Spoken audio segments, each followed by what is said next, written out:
So dito nga lahat nag-umpisa. Syempre nung paglipat pa lang namin ng bahay, pinurchase na rin natin itong ang 100 gallons from Ross Aquatics. At yan nga, ang laki nga ng frame niyan at pasadya talaga siya.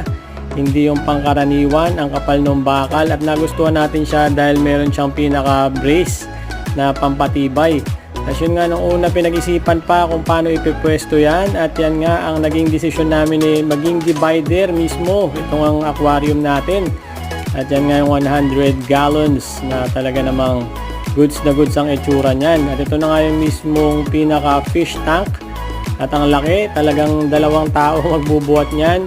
May kasama na rin siyang trickle filter. At yun nga yung nasa taas. So yan nga yung mismong pagsiset-up nila. At yung magkabilang paa, nilagyan din ng barya para bumalanse. At yan nga, panoorin nyo yung next vlog natin at siset up na nga natin